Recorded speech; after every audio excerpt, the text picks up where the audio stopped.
Okay, sorry for that little clip off of the theme song. We're off to a flying start here. This is Storytelling on Orchard Street. I'm your host, Pete Salamita, and we're in the broadcast studios of P&T Knitwear Bookstore, 180 Orchard Street in the Lower East Side. It's a great bookstore. They have events here and great books and a cafe. So come check it out. But the reason we're here is because we have Yvonne Sotomayor in the studio.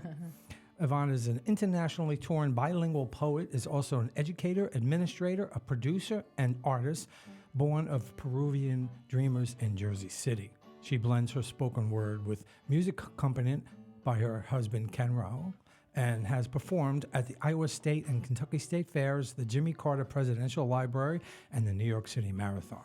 Her recordings have aired on radio in North America and overseas, most notably Australia's National Public Radio.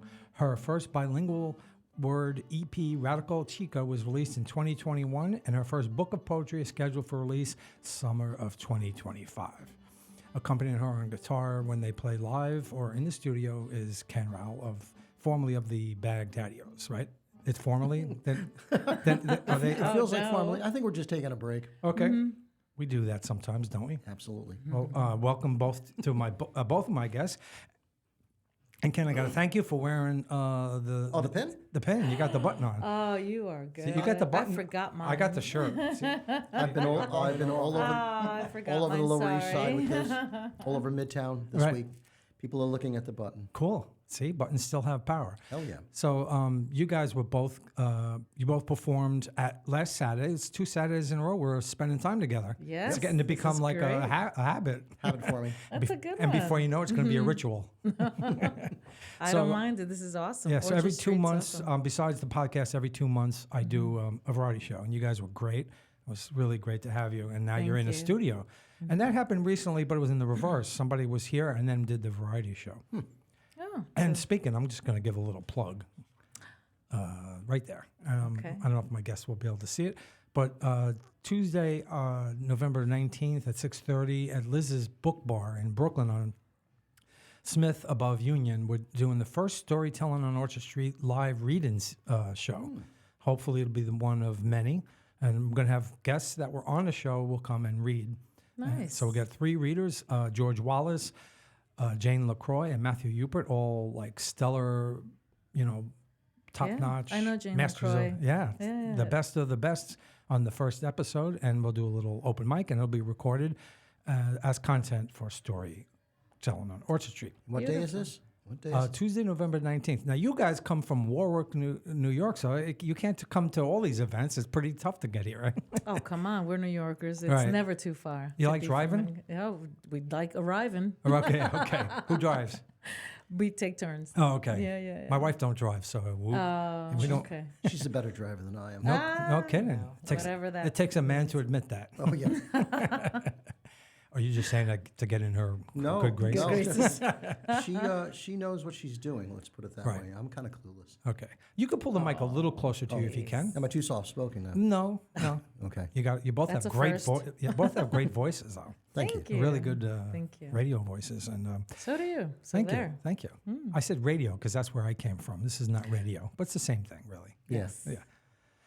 So we met at Mimsy. I'm going to have to give a plug to Mimsy Mac. She does a great open mic at Freddy's in Brooklyn every first and third Sundays of the month at 3:00, and that's where we met. You guys were the features, and me and Fred did our thing. Right. I think before you got there. And I said, well, Fred's like, well, come on, we have to get them to do the show. And Mimsy was like, you have to talk to them. Yeah. She definitely plugged you guys. So luckily Fred did most of the card exchanging and all that because sometimes when I perform, I don't know if this happens to you. Okay. I get so wrapped up. Most of my poems are characters or people who have, like a slice of human fragility. People who've gone through struggles, drug addiction, homelessness, war, Sure. things like that. And when I'm reading my poems, especially with Fred playing guitar, because that heightens the emotional content, I get really emotional. Yes. I don't know if you noticed, but last Saturday I was actually shaking. My left hand was shaking. I couldn't get it to stop. I know. was there with So you. when, Yes. so when the day that we met you, we got off the stage and I just had to decompress, and luckily Fred was the outgoing guy. Well, that's funny because Ken is my Fred. Because Right. I will forget to promote or say, Right. oh, don't forget Radical Chica, don't forget poetry Right. videos. And I'm like, because I just get so caught up And what in you're the doing, moment and and the emotion. your art. And I'm translating, so now I'm in Spanish and it becomes a little more visceral. Right. And so Ken is like, don't forget. And I'm like, oh, can you say it, please? I can't get into the details Well, of it's it a lot to do. You're in the moment. Right. Yeah. And it's a lot to do. And I got to be honest with you, I get, when I do the variety shows, it's really a lot, because if I ask somebody to do the show, I take it very seriously, and I take their time very seriously, and I want it to go well for them and for everybody there. So I have that hat to wear, and then I got to go up and perform, and my wife's taking video and I'm taking pictures. It's like a really overwhelming experience. Understood. And it was nice to see another mom and pop, if you will, like another couple working together. Right. And then the couple that performed, that did the half, I forget what, The 40 Clarksons? Yes. Yeah. And so it was like, it's not just us, Right, right. It's other couples performing. It was a and lot of helping that. each other out. Right, right. Absolutely. I love it. Definitely. And you're an excellent guitarist. You do, and you're right. It's we're lucky to have guitarists that are very open to what we're doing and don't try to steal a show. Just really good, like making what we do sound better. Yeah, supportive. Right. Absolutely. But not supportive in a way that they're not making their own statement. No. Right. No. Right. Absolutely. So good job on you. Well, thank you. Thank you very much. So since you're both here and you perform together, well, first I want to talk to you. No offense. Yeah. She's the show, man. Yes. So tell me about your life, because I feel like the early part of a life has a lot to do with our artistic statement, whether we know it or not. So you say you're of Peruvian background. Were you born there, or your parents were born and moved here? I was born in Jersey City. My Oh, parents that's why are it says from there. Yeah, no, it's okay. My parents are from Peru. Okay. My dad, rest in peace. So yes, the translation started. I was working technically since I was a toddler. I was always translating for mom because she was the one head in the house while Right. dad was working. He was a mechanic, and so mom ran the household. And if there was a bill to question or anything, there I was translating. Wow. So what I an got experience. and at first I didn't value it because it was, like I said, it was a task for mom, and how Right. kids are. But then as I grew older, I saw how she was received, how other non-English speakers were received. Not all the time, but it wasn't pleasant. It wasn't nice. It wasn't inclusive. So then as someone told me decades ago, the civil rights part of me came up, and it's like, well, wait a minute, this isn't fair. Right. And that's like a subtext of everything. This isn't fair. Mm-hmm. And we have brilliant immigrants coming in. I remember in college tutoring a psychologist from the DR, and she was cleaning offices. And I was just like, what? How is this? You have your talents and you have your intelligence, but here you are doing a job, that people judge you on, and they judge you as a person. It's rather weird than how just, that is too, because we don't know what somebody else is. No. I try not to do that. Like, Sure. a custodian or cab driver, whatever, Right. could be a doctor or an or attorney engineer. or And I've known people that were where that was the case too, Sure. as well as you do, where they were from another country, they didn't learn, they weren't comfortable with this language enough to be able to do what they did somewhere else. And it must be kind of frustrating because we do judge people. My recent guest, two episodes ago, Ann Cadet, did a funny experiment. And it really speaks to what we were talking about. She's a journalist, does a great, I guess you call it a blog or a newsletter called Cafe Ann. And she typically dresses in all black all the time, but then decided she was going to wear something else for a week. And she went to a thrift store and let them pick it out. And they picked out something so opposite of what she normally does. And it totally changed the reaction she got from people. Matter of fact, she went to a bookstore in the black, and they picked out stuff for educated people and stuff that a writer would read. And then when she went back in the other clothes, they steered her to like a different selection of books. That's interesting. So Sure, we do sure, that too. So sure. was your family? Did they struggle here, like in the beginning, or were they? Did they face prejudices or any? You know, or Well, sure. did you see that growing up? Yes. Yes, definitely. We grew up in Jersey City on Fifth Street, which was predominantly Puerto Rican, and that was the Peruvians were, I mean, minimal to nothing. So it was interesting to also experience racism or prejudice amongst our own. Wow, You know, sure. instead of being inclusive, we speak Right. Spanish. We have that. We're, you know, together. It became something. Well, you're not this and you're not that, and Right. you know, so that as a young child, you know, and I'm defending my mother. She's asking me, what are they saying? What's Right. going on? And so the language, the culture being different, even though we are very similar, Right. I realized it was a combat zone, and it was just rather than something uniting Supportive. us. Yeah. people- And I guess so I people- learned to be on guard. I guess people want to have somebody below them or in their minds, right?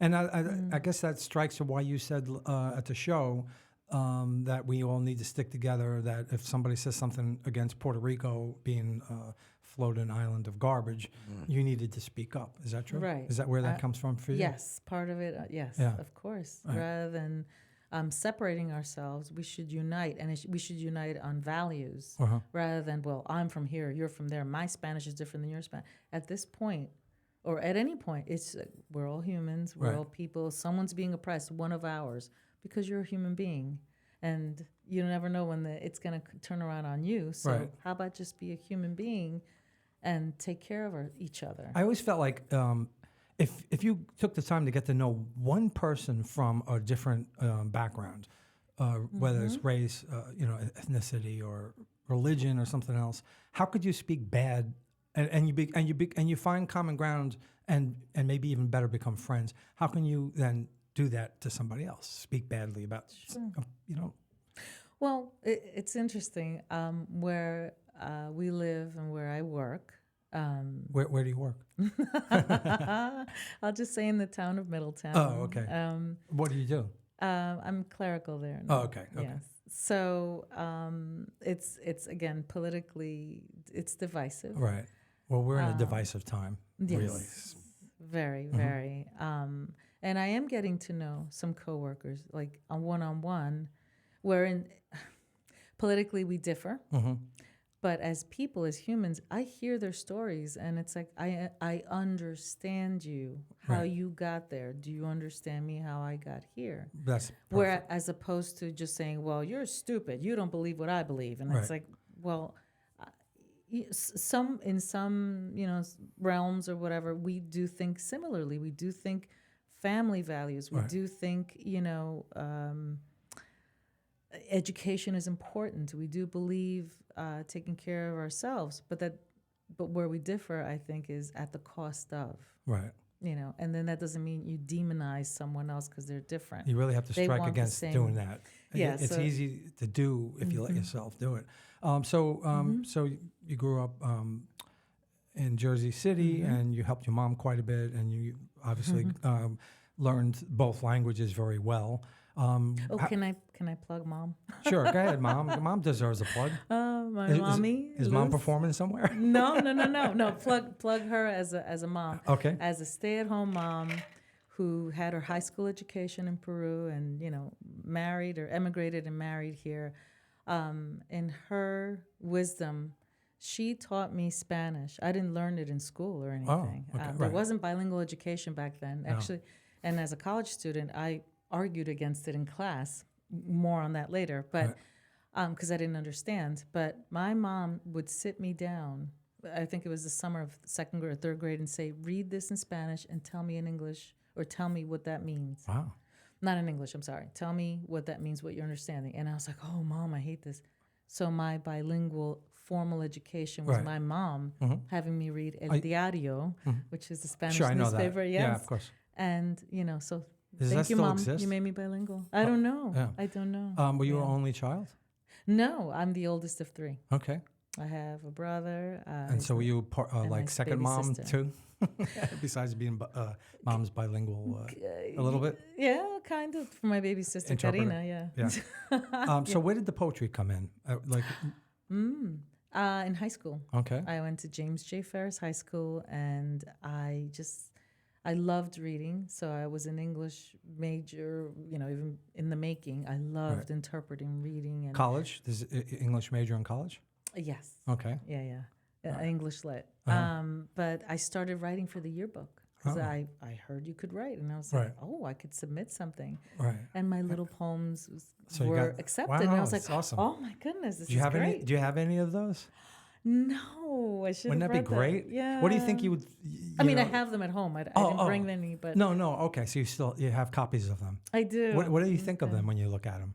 It's so sweet. Right, It's it's sweet. simple. It's Yeah. sparse, but Right. I was just, being starting to assert me. Right. Yeah. So Oh. yeah. Too bad you didn't bring one. I would love to. I know. I didn't think of that. Yeah. Next show. Yeah. Okay. Next show. I like that. Yeah. So I guess then you furthered your education in college and So I have a bachelor's in English Lit and education. I became an elementary school educator, bilingual. Oh. So first and second grade. And then I have 2 masters, one Wow. in admin and one in ESL this is education. impressive. Because I thought, okay, maybe if I don't want to be in the classroom forever, I can be an administrator, I can be a director or something, Right. move around. And then I taught the babies, first and second grade, and then I taught the adults at night or during the look at day, you. ESL. And that also, so I stopped writing poetry after high school. Okay. It just became about work and Right. your apartment and surviving and dating Of and course. moving around. Right. And I thought poetry, that was a thing I Right. did. Right. Yeah. And but then I started writing to deal with life, to cope with life, and Sure. it became my secret scribblings When was and that? writings. After college. Okay. And when you start So I did that 10 years ago. It's like almost my anniversary of doing that. I didn't write until 10 years ago. Yeah. And I was dealing with some personal things and Yeah. I had to get it out. And then I realized I could tell other people's stories. It doesn't have to be about me, And sometimes in my stories about other people or the world, there is a part of me too. Sure. Yeah. Sure. But I didn't have the bug. But I was in bands like you've been in bands all your life, right? Kind of, yeah. Kind of, yeah. Yeah, that was my thing. Drummer, guitarist, yeah. Right. But now I used to have to sit in the back and do what other people told me to do. No. Now I get to be up front, be creative, and get to do what I want to do, in front of a mic. It's really a lot of fun. Yeah, this is neat. And I only have to carry this Oh. Yep. as opposed to a drum set, That's I've said this before on the show, but I was a drummer, I was a mobile DJ, and I catered. So I spent like all these years always carrying stuff. I love I could just walk or take a subway somewhere and just carry a folder of poems. Good place to get you to read a poem, and then we're going to do some more chatting because Okay. we've whipped into this show real quick. Yes, we have. Okay, so I'll start with When the Ceiling Meets the Floor, which is the first poem that was published in the New York Waste. Thank you, Lucky Lawler and Crazy Glenn Wernick. Crazy Glenn Wernick. See, this is why I need my backup because I'll forget. Okay, so this is When the Ceiling Meets the Floor, when our relationship is askew. Puked up love, black as crow, and yet the slithery smoothness tongue take over. Hungry, wretched lover, sweat and stench, all-encompassing, swarmed into a fold up your throat, thrusting fist within.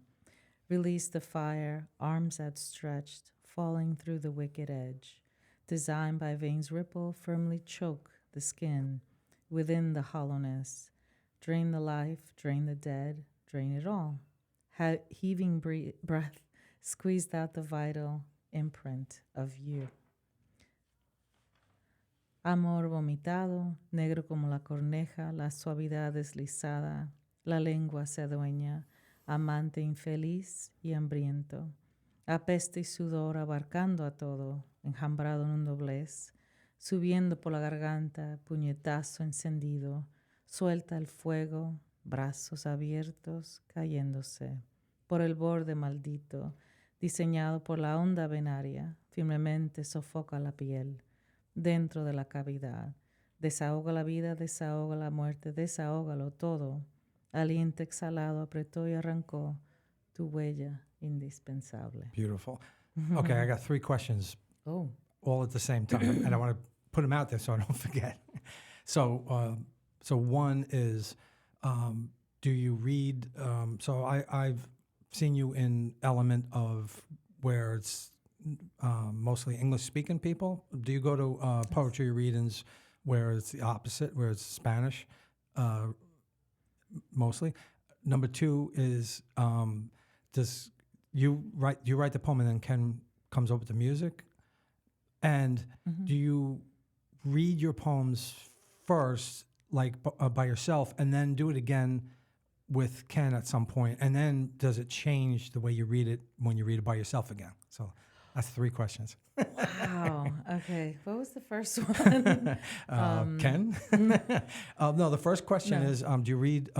So I've seen you twice now, and it's both in places where English is the first language. Have you gone to places where Spanish would be the first language? I don't think so. If it's rare, I think. Do you recall? Usually, no. I No. mean, it's, Right. and it's mostly because I do a lot of the bookings. I see. So it's like, hey, I got a wife, she's a poet, you know, and that's how we book them, you Right. know. I don't have an ease into the Spanish community because, irony of ironies, I flunked my high school Spanish classes. I get, yeah. I've learned more Spanish listening to her than 4 years of high school. This is funny. In college, I had to take language. I took Spanish again because I knew that it would be a valuable thing in New York Right. City. The last thing that I did before graduation was I had to take a Spanish test, and I'm sitting there and I'm like, I'm gonna fail this, and I'm gonna have to go to summer school. No. And Sorry. It took me a long time to get to that place because I transferred twice and I lost credits, and I almost took a double major, and I was like, I got to get out of college. And I went up to the teacher and said, I can't fail. I've just been. It took me such a long road to get here, and this is my last thing. And I don't want to go to summer school. She gave me some of the answers to the test. Oh, nice. Educators unite. Yeah. So okay. you say you book them.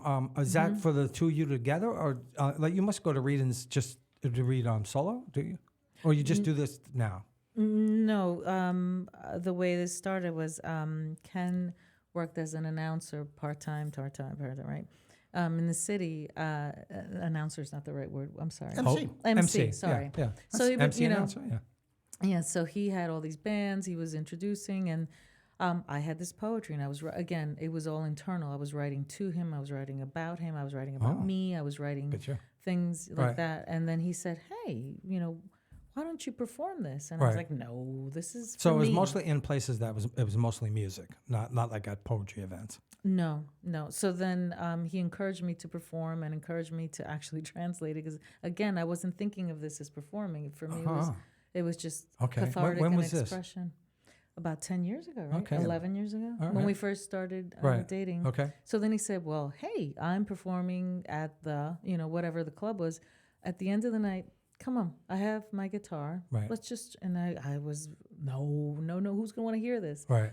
The few stragglers that were still around, and I would say it in English, and they would come around and, yeah, me too, and that was cool. And I was like, it was? You like this? Huh. You react to this as well, and so then Feels from good, there, right? yeah, it Because really it's your did. inner. I mean, with poetry, it's really your inner thoughts. It's really your being. I'm not to say it's not true for songwriting, but it's not always. I don't feel like. I mean, there is personal. I'm not going to say that it's that different, but I think poetry lends itself to really deep things from yourself.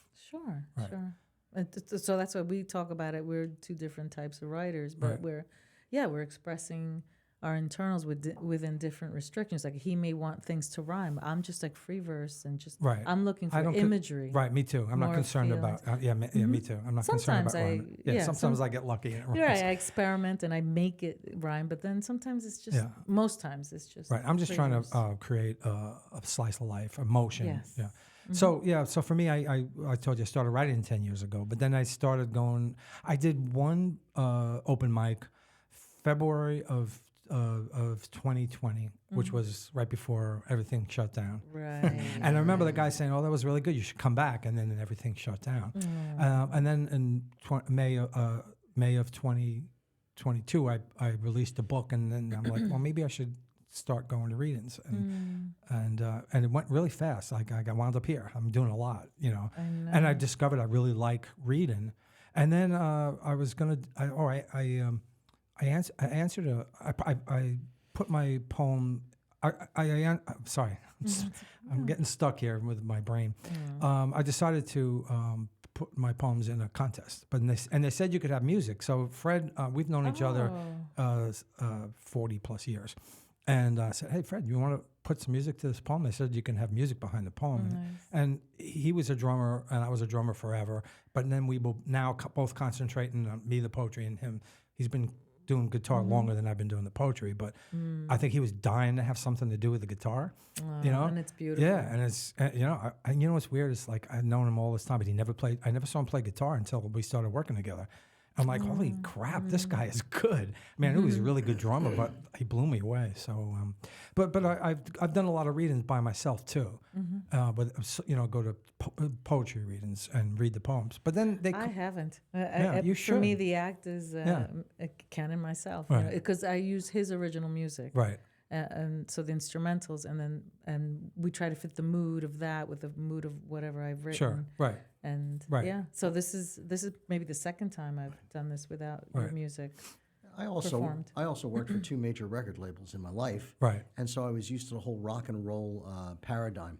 Sure. Right. And so when she first started doing her poetry, it struck me as, yeah, you can do poetry like a straight poet, or maybe you could do it like it's a rock and roll thing, Right. And you could come out with a single, Right. and you could do a video, Right. And We're thinking alike because that's kind of like what Yeah. me and Fred are doing. Except I still like to go out and read by myself because sometimes it gives me a chance to try out new poems to see which ones I want to do with Fred. And then and it's harder for him to get out as much as I do, for various reasons. So I'm out more, and then I meet people. So I also need to go out to meet people for this. Sure. For the podcast and for the variety show. That makes sense. But it changes once we start working together. And if I ever read that poem out again, I think I read it better because I'm still hearing what he does. That's funny. I was reading in rhythm Right. when I was reading Right. it. And you're probably hearing what he does, right? When you read it. I fall into the rhythm, Yeah, which is sure. really It's cool. a great thing, So it's a good place maybe just to give me a little your background too. my background. Yeah. Born and raised in New York, blue collar family. My dad was a mailman. Worked 2 jobs. Always New York. worked When you 2 say jobs. New York City. Actually, about 20 miles outside of New York, a little town on the Hudson River called Nyack, New York. Okay, sure. And let's see, my mom at one point was working. Actually, she took off when she had kids. And then when I was rather young, she, I guess, I don't even know if she did it on a lark or whatever, or they just needed a few extra bucks, but she got a job with her best friend at a stereo needle factory. Wow. Yeah. And she was one of the few English-speaking people in the factory. And I remember her being laid off and sitting with her in Spring Valley, New York on an unemployment line when I was like in grade school age. And I was like, yeah, that leaves an impression on you. Sure. When you see people who are less fortunate than you Of course. Right. and then to know all of a sudden one twist of fate and you're one of them. And my background as far as songwriting is concerned is I was a political science major, which to me was the perfect Sure. major to be a songwriter. Yeah. I thought. I'm a real pain in the ass. But when did you start playing guitar? Oh, geez. My poor mom. She was always trying to make me into a cultured It's a plug individual. for mom. A culture. Yeah. She was like, piano lessons since I was 7 and guitar. And she wanted a guitar player in the family like Glenn Campbell. All right, And nice. she was not going to get Glenn Campbell out of me. So Well, come on, you're not that far from Glenn Campbell. Your guitar playing. not now. That's a compliment okay, too. right. But I remember I just doing everything I could to get out of guitar lessons. Oh, I'd bring wow. a whoopee cushion to No the, kidding. and Right. I was just a complete jackass. What was the guitar teacher trying to make you do? You know what it was? They were Why fine. didn't you like it? Oh, okay. They were fine. Right. I was out of my mind, and Right. I went through 3 guitar teachers in 3 years. Oh. I went through 4 piano teachers Wow. in about 6 years. and they would all just like walk out with their hands up going, no mas. Quite the character, That's huh? funny. Yeah. And then when I was about 17, I don't know what it was, but I all of a sudden I just wanted to be a rock star. Right. You know? And so I went out and I ripped off my sister's guitar and I would lock the bathroom door with the Mel Bay books. Which sister? Oh, okay. Jennifer. Jennifer. The educator. You know, and I can remember my parents banging on the door. What are you doing in there? Nothing. You know, and it's like I was going over these. My hands were twisted and contorted, coming up with these chords. Right. And then I discovered punk rock, which, you know, 3 chords in punk. Sure. Oh man, this was fun. Right. And it's slam dancing is sort of like playing rugby without a football. It's just a lot of fun. See, I wanted to be a rock star after in 1964 when I saw the Beatles on TV. I wanted to be one of the Beatles.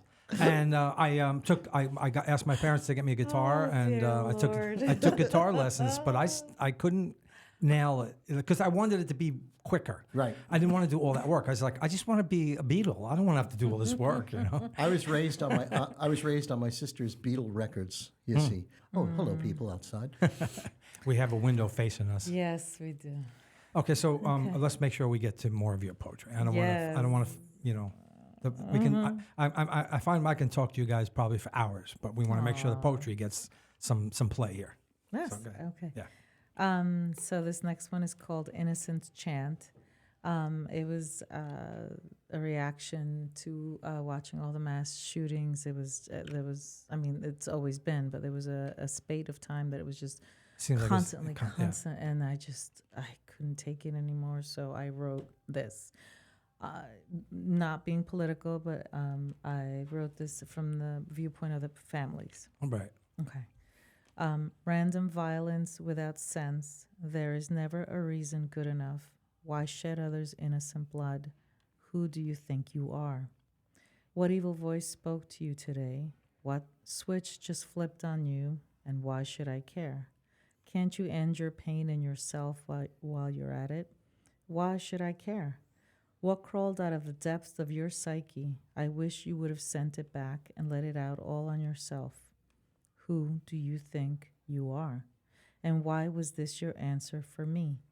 I had no say, no choice, but to live out your anger, your sadness, your careless depravity. You shed my unreadied blood. You ended my story I hadn't told. You made a new piece of me I did not ask of you. Who do you think you are? You trampled into my family. They did not want to know you. You gave them a gift of resilience and strength they did not need. Silent pictures holding unspoken dreams. You thrust yourself in our lives. You raped my life and toe-tagged me dead. Why should I care? You should have had a chance. You should have gotten help. You should have gotten love, and you should have died alone. Violencia aleatoria sin sentido. Nunca hay una razón suficientemente buena.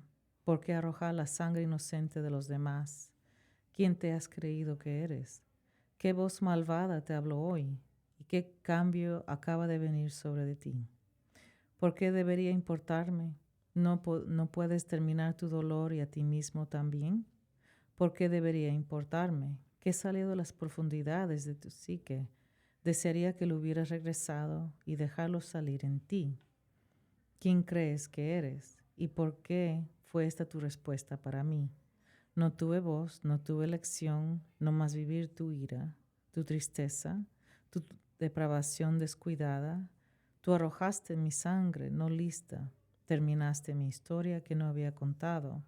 Hiciste una nueva parte de mí que no había pedido. ¿Quién crees que eres? Pisoteaste a mi familia, no querían conocerte. Les diste un don de resiliencia y fuerza que no necesitaban. Imágenes silenciosas con sueños no expresados. Te sometiste en nuestras vidas y violaste mi vida y me ticaste muerto. ¿Por qué debería importarme? Deberías haber tenido una oportunidad. Deberías haber recibido ayuda. Deberías haber recibido amor. Y deberías de haber muerto solo. Beautiful. So before we started, I mentioned to you that I don't unfortunately, I wish I did finally learn Spanish better than I did. But for some reason, I don't understand what you're reading in Spanish, but it just sounds... Oh, it's the same thing. Yeah, it sounds musical. Yeah. Oh, It's different. Okay. It has a different feel. Do you think that if you were reading to an audience that was mixed and some people only spoke Spanish and some only spoke English, that they might get something different out of the poem at all? well, I've been told by English speakers that, like you said, the Spanish is more visceral. The Spanish is, that I speak differently. I didn't realize that, Right. but now I hear some of it that I do feel a little fuller when I speak, a little more emotional. But since I haven't been in the Spanish venues to hear the opposite, the most that I hear is, wow, I don't know what you're saying exactly at the moment. I know you're translating the poem, but in Spanish it sounds so much better, or it sounds musical, or a little more rhythmic. It's not easy sometimes to try to fit the lyric, if you will, into rhythm, into the music, because sometimes it's more syllables. So I'm trying to keep the pace. Right. And then it's like I have to say it quicker or more, or you have to read it different to fit the So that I find because Kenn's not writing two separate things for the Spanish and the English. No. So I may tell him sometimes slow down or give me a minute. I do feel like I've heard you change what you do a little bit though. I feel like it, just not the just a touch. Well, also too, my songs aren't exactly the most complicated, so if I do a once around on it, I am almost. Out of, I wouldn't quite say boredom, but just I don't want to be automatic. Right. And so I might throw in an accent note somewhere around there. Sure. Also, it also doesn't hurt to build a little bit of almost to a crescendo. Right. Like tension or drama. Maybe some tension. Yeah. Absolutely. Right. Yeah. So we do rehearse a little sometimes because in the beginning it just felt like it was just a rush because that's his music, punk, right? Right. So I would say, well, this mood is a little same music, but just let's, and then so we had to find our vibe, and we did. And so the more we perform, the more, Yeah. So me and Fred were both actually in the same punk band, and at the same time. I quit because I couldn't deal with the three guys in the band, and he got asked to follow me, and I think only Fred would have been able to deal with those three guys, and it was called when I was in the band, it was called Brain Dead, and then it was Ed Gein's Car, or Ed Gein's Car. So they were around in the 80s in New York City, but only Fred could have dealt with those three personalities and got them together to keep together to do it as far as they did. But musically, we have a lot of the same. Besides punk, we have a lot of the same interests: blues, country, soul. Oh, sure. Folk. So that's most of the basis of what he's doing for what I read. When the Baghdaddios were down playing South by Southwest, or down in Austin during South by What Southwest. kind of group was it? I mean, I actually heard of you guys. I don't know that I saw you. I don't remember if I did or not because. Well, if you'd seen us, you probably would have carried us with you because we kind of left an impression wherever we went. Not necessarily good at times because basically we would just throw it on out there. And if it meant offending a few people, sorry, we did. Right. But were you sorry though? ultimately, no. Is this the 90s? Yeah. Definitely the 90s. That's when we first, our third show ever was CBGB. Huh. And, cool. And I remember we were playing on stage, and it was like two people and a dog in the place. I know the feeling. Yeah. You heard my story last Saturday. Exactly. Lismore Lounge was my place. We were notorious for bringing negative people into the bar. Yeah. And I remember our first show was on December 1st, 1992. Okay. At CB's. Right. And a mouse wandered out on stage and dropped dead. Nice. I said, "Oh, this is a portent of things to come." I don't think I've heard this story. I forgot. Baghdaddios. Our music is so intense. We kill wild animals. Rodent killers. It's like, amphibians next. So, that's a good story. Hilarious. Yeah. Well, at least it wasn't a rat. Not well. But they might have been in the audience. Who knows? Exactly. Well, that's the thing I loved about New York City the most. I've told Evie a million stories about getting out of work. I worked at EMI Capitol Records. Okay. And I would stay late just to do stuff because I just loved being there, you know. And then I'd come on out and I'd sit on the subway and I'd watch the rats doing like the little Italian acrobat thing. Acrobatics. Oh man. You know, the only thing missing was the Farfisa music. You know, they were just jumping Yeah. all over the place. Right. So anyway, you were asking though about backing her up on one thing I want to harken back to. One of the first places she ever read her poetry is only like a block or so from here. Oh, what's that Left called? Field, I think it was called. Left field. Left yeah. Field I don't know if I Club. know that. Yeah, it may have closed. I don't know. But I was emceeing a show, Right. and I didn't even have my guitar with me that night because I was just there to MC. Right. And I just said, "Can I borrow your guitar?" I said, "Just go on up and do something," you know. And back then, she wasn't even doing Spanish, so she just do Right. the English thing. Right. Right. And we'd play, and somebody goes, "Okay, so bring her back next week," Right. you know. And so she'd get up and do some more stuff, you know. And then one day she added Spanish to it, and then we sent in a poem to the New York Waste. Next thing you know, they didn't even tell us they printed it. We were Wow, walking up nice. Houston Street Right. on my way to an MC gig, Right. and we saw a Glenn, and it was like, "Hey, did you ever get that poem?" I said, "Oh, you didn't see this month's issue?" Yeah. Uh-oh. Yeah. And so we cut it out. We put it in a little frame with like felt. Nice. And it's Cool. still hanging up in her office. Wow. We each have our own office now. Right. We're so successful. We have our own office. You reached the big Called time. home. Yeah. So we bought extra rooms. Well, you know. Yeah. It's one of the benefits of living in Warwick. Yeah. You both have your own office. Oh yeah. There's plenty of room to stretch out. Right. Matter of fact, we connected with several of the people at your show Oh, okay. and said we're in the process of rebuilding a stage in our backyard. Nice. And which, by the way, you and Fred are welcome anytime. Okay. Yes. All right. Of Cool. course. Because we'll just put a keg out on the lawn. All right. I like the sound of that. Yep. And then it's just like, get up, you Right. know, do your thing. Okay. And we have a pool and all Cool, that kind of nice. funky stuff. All and, right. and an acre and a half to throw a frisbee on. Although it's been like 70 degrees in New York, I guess you're probably talking more about next year. You know what? Well, we could have a full review. we just got lights. She's the brains of the operation. She found lights that are on solar, and you can program them with a remote control. Holy cow, that's And- fancy. Yeah, and we got the little posts. Amazon Right. kids. So we're planning on inviting people up because we'll have a fire pit with lights on. Oh, it. okay. Look at that. I'd Wow. love to just have friends over. Cool. You know, Yeah, really. So, yeah. We miss our friends. Got it. That was a bad thing about the pandemic. It shut everything down. Right, Yes. right. Yep. Yeah. Well, there was a lot of bad things about the pandemic. Yeah. That's for sure. Yeah, true. So tell me about the book you got coming out. So there's two thoughts or two themes. Okay. One is backs up the EP that I had released, Radical Chica. So it'll be 6 poems and probably additional ones that support those themes. And the other one is Where can people hear the EP before you go finish your story?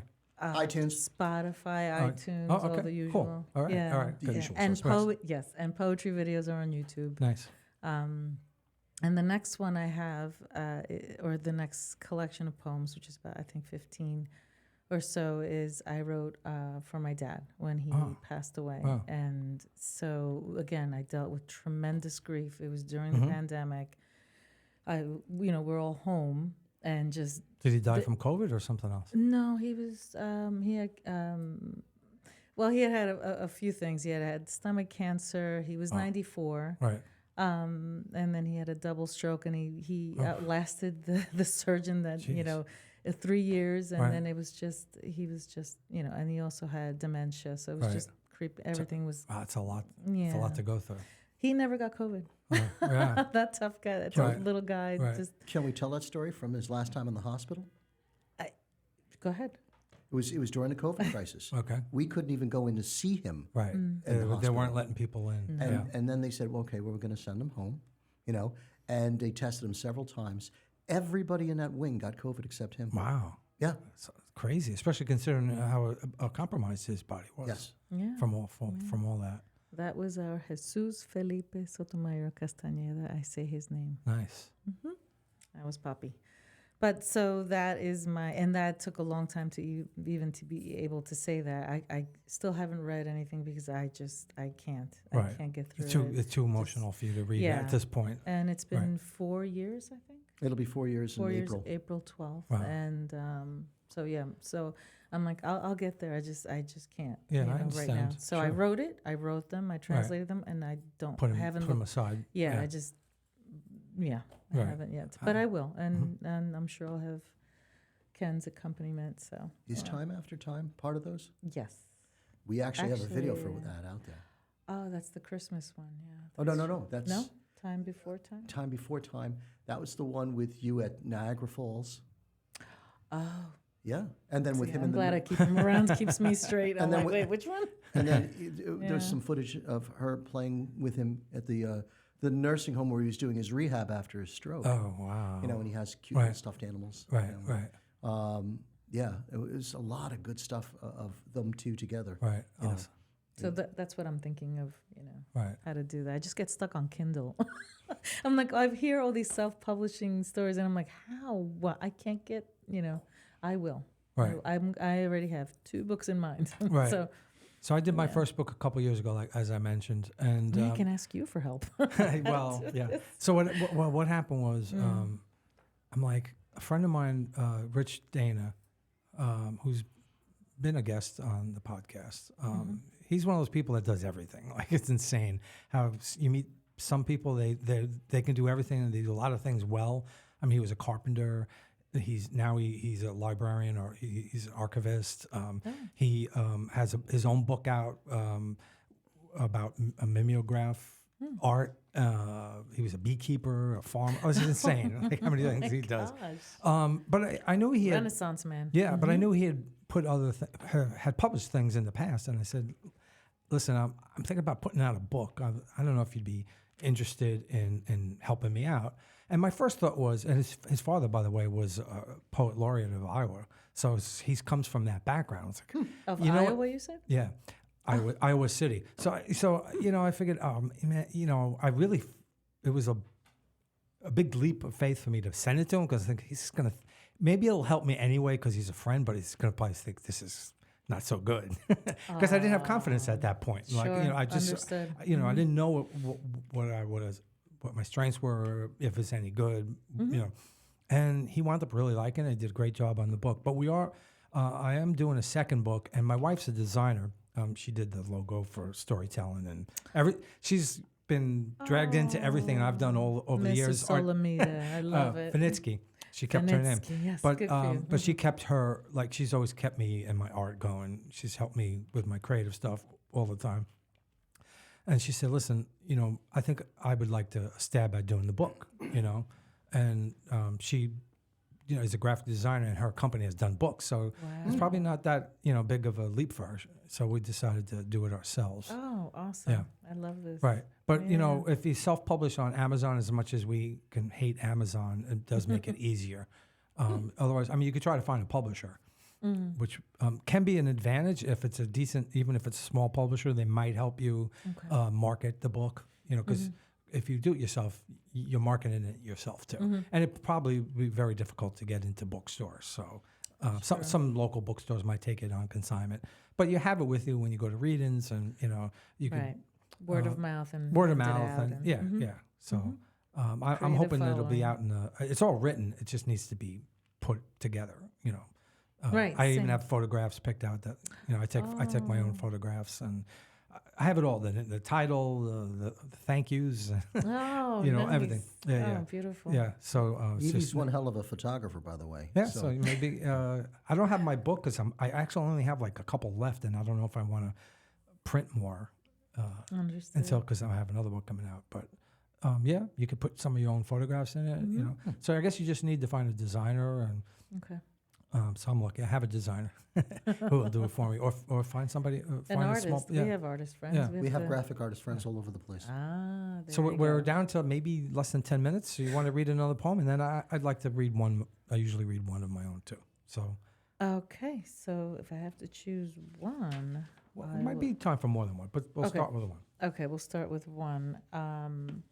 I'll do border. I think that is self-explanatory. We filmed this video in our backyard. It's one of the few without music. Yes, without music, and it was amazingly emotional to be. I don't even know what that was. That was left by the previous owners, but it was a fence, a gate of some sort. And so Ken is like, "Get behind there, and let's do this." And I was like, "Oh, what are we doing?" So, getting behind the fence, and he's filming me on the other side. And as I start reciting, I started feeling the captivity, and I was like, And I started sobbing, and he had to stop and Right. gently, okay, start You mean you again. think there's a and spirit start- there? What's that? A spirit? No. I got caught up in the poem about the border, the immigrants. I But got it. by performing it, and that was a 'Cause you- brilliant idea when he said, "Stand behind the fence, and I'll Oh, film I you see. through You it." felt that Yes. being where you were felt more connection to the poem. Right. I For the got it. video, Right. this was probably as close to method acting as she was going to get. Right. Except I wasn't acting. I Right. was overwhelmed. It Right. was so, All right. but okay. So I have this- work to do now. I should have done it before I came here, but now I know which ones I'm going to go look at. So this is called Border. Again, this is not political necessarily. It is on behalf of the families or what I interpret them to be feeling. Right. These fake walls of self-loathing and hostility do not separate your beginning and my end. Actually, it's a parent speaking to a child. My apologies. I feel your ache and hunger and all the bruises in your heart. I hear the harsh words yelled at you in foreign tongue. My dearest, I am holding you. Up away from all this political dust, swirling with hatred, misnomers, and labels that do not apply in most encounters. I am beside myself and near you, protecting you with prayer, blessing, and love, keeping faith in something greater than rivalries, greater than society, greater than the melting Antarctic icebergs, greater than the overflowing seas, cutting disrespectfully through previous soil, greater than the current egos and future promises, all their words and physical manic gestures forgotten and lost in that very swirl of dust. I'm here, on the other side, longing for you, wanting to be your comfort. I love you to pieces and will put you back together from what they have done. My love, my everything, my child. Estas paredes falsas de autoestima y hostilidad nos separa tu principio y mi final. Siento tu dolor y hambre y todos los moretones en tu corazón. Escucho las palabras fuertes que te gritan en lengua extranjera. Mi querida, te estoy sosteniendo, alejado de todo este polvo político. Remolino con odio, nombres inapropiados y etiquetas. Esto no aplica en la mayoría de los encuentros. Estoy en el aire y cerca de ti, protegiéndote con oración, bendición y amor, manteniendo la fe en algo más grande de las rivalidades, más grandes de la sociedad, más que los glaciares antárticos que se derriten, más grande que los mares desbordados que cortan irrespetuosamente a través del suelo anterior, más grande que los egos actuales y promesas futuras, todas sus palabras y gestos maníacos físicos, olvidado y perdido en ese mismo remolino de polvo. Estoy aquí, al otro lado, anhelando por ti, queriendo ser tu comodidad. Te amo a pedazos y te volveré a amar de lo que te han hecho. Mi amor, mi todo, mi hijo. Beautiful. That's great. Oh my God, it took me back. Very powerful. Yeah. Thank you. Yeah. Somehow you. we have to. We need to figure out how to get her into the Latin community for her poetry. Well, we've made a promise to each other that we're going to do a little bit of traveling. Okay. Now, she's done 31 states around the country. That's a lot. Yeah. Mm-hmm. That's yeah. And we're actually planning on doing some more probably in the spring. But in the meantime, we wanted to go overseas. And she's had a thing for Italy. Oh. So we're probably going to do that. Right. But also, she would love to see Peru. I was going to say, have you ever been there? I was 4 years old. Oh, but- wow. So, no, it's almost like not being there. But I have this fantasy of her playing for an audience in Peru. Yeah. And then That would be awesome. And I haven't even shared this with her Yeah. because I get these thoughts in my head, Right. and then they leave, Right. and I don't get a chance to put them out there. But I'd love to see her appear in Peru, Right. do the Spanish first, Of course. Right. and then the Oh, English. of course. Right. Yeah. I think you have to do that. You have to put that on your bucket list. Lead. Save some money. Absolutely, absolutely. So I'm going to read one. Oh, sure. And that's funny because it started out personal. It's called Once Mattered, and it started out. I was thinking about my wife. She was working. I was looking at her work, and I internalize everything. To the point where, like, when I do those shows, I think I can't sleep the next night because I'm thinking about what did I say the right thing to this person? Did I do this right? Did this go right? Did that go right? Sure. And I was looking. My wife seems to be very stoic, and I know she must worry about some things, but I don't think she worries as much as I do, or think overthink things as much as I do. So I started writing with that in mind, but then it became more of like a global thing, if you see what I mean when I read it. Sure.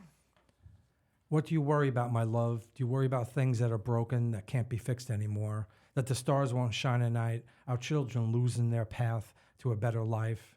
We won't age gracefully, pain will define us. The world we live in will crumble while we lose faith in the brotherhood of man. Do you worry that love will be hard to come by, loneliness will be ours while we slowly die, that monsters will come out of hiding and we will not have the strength to fight, that everything we believed in will turn out to be one big lie, that promises we made to each other will be compromised, that clouds will make it harder to feel the sunshine as we walk away from each other, losing direction from things that once mattered? So it's kind of like a statement on the country. Wow. Yeah. That's a lot of worrying. Yeah. Yes, I felt that. Yeah. Oof, the clouds through the sun through the sky. Yeah. Wow. So we've reached the end of the show. Any things you want to talk about coming up that you're doing, or Well, aside from what we've mentioned before? Yes, I wanted to read one last poem. I thought we would. You got a have short? time. It's a what? A short one? It's medium. Okay, medium. Go ahead. It's called Blank Fest poem, and yes, this is promoting my husband's fundraiser for the homeless that he does every December. It's done in Nyack, and please take over. I'm gonna miss it. So A Blank Fest is just a really easy concept. We just get all of our friends together. We play music, or whoever wants to contribute artistically. from noon till midnight. From noon to midnight. It's usually the Sunday before Christmas. Okay, And then we don't ask for any money at the door. I see. It's blankets. Just blankets, any condition. And whatever we collect at the door, we drive around on. We spoke about Frank Wood, right? Mm-hmm, sure. He organizes all the volunteers, and then we fan out over the city on Christmas Eve. Anybody we see in the streets, we hand out anything that's left over at the end of the evening. Sounds great. We usually take to the Bowery Mission or some other place Cool. like that. So how can people find out about what you do in the future and about this event? Well, the best part about this is that if you want to see her poem, you can actually go to blankfest.org. Okay. And it'll be about the benefit, but her Okay, poem there is we front go. and center. There Now we we go. know how to get to both. Yes, And for beautiful. your socials for people, so YouTube and you're on Instagram. You wanna tell them? Instagram, Yeah. Yvonne.poeta.nyc. Okay. So yes, so you see videos on YouTube. I'm on Instagram, Facebook, performing Right. here, there, and Okay. doing wonderful podcasts. So there's a lot of ways to reach you. Yes. The beautiful part about it is if you spell her name correctly, Yvonne, and Sotomayor, as in the Supreme Court Justice, Right. who she's a distant cousin of. No kidding. Oh, Sotomayor. Yvonne Sotomayor, you put it in a Google search or you put it in YouTube search, and it all comes up, especially all the videos, and they are awesome. Cool. Okay. So you got the poem? oh, I thought we were just okay. Sure, I didn't know if we had time or not. Yeah, why not? Blank Fest poem. Many streets filled with loss, sadness, and contempt, lined with broken thoughts of dreams and lives that almost could have. Hungry, wretched souls on fire, left cold and forgotten, invisibly regarded less or too much for us to bear. Reality of what we have joined in, the dance we often play. Those people will never be us, littering my street. Shoulders hunched, rushed footsteps we gaily patter by.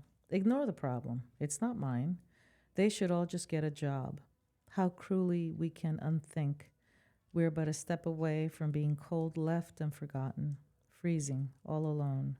America the beautiful, the streets are paved with hope. Let's give our hearts and our thanks and make those folks our own. Muchas calles llenas de pérdida, la tristeza y el desprecio, alineado con pensamientos rotos de los sueños y vidas que casi podrían haber sido, almas miserables, hambrientas y encendidas, dejadas frías y olvidados, invisiblemente consideradas menos o demasiado para aguantar la realidad de lo que no hemos hecho unido. El baile a menudo desempeñamos, esas personas nunca serán nosotros. Ensuciando mi calle, hombros encorvados, pasos apresurados, alegremente pasamos al lado. Ignora el problema, no es mío. Deberían todos conseguir un trabajo. ¿Cómo cruelmente podemos dispensar? Estamos menos de un paso de esto, de estar fríos, dejados y olvidados, congelados, solos. América la Bella, las calles están pavimentadas con esperanza. Vamos a dar nuestros corazones y nuestras gracias y tomar a esta gente como nuestra propia. Awesome. Thank you. Great. I'm glad we got that in. Thank you so much. Well, I knew it was going to be a great fun having Yvonne Sotomayor and Kenn Rowell in the studio. You guys are awesome individuals and powerful as a couple. You've been listening to Storytelling on Orchard Street. I'm your host, Pete Salamita. Thank you for partaking in our creativity here, however you're viewing us or listening to us. So thank you both again, and safe travels back to Warwick, New York. Thank And you. hope to see you guys in the near future.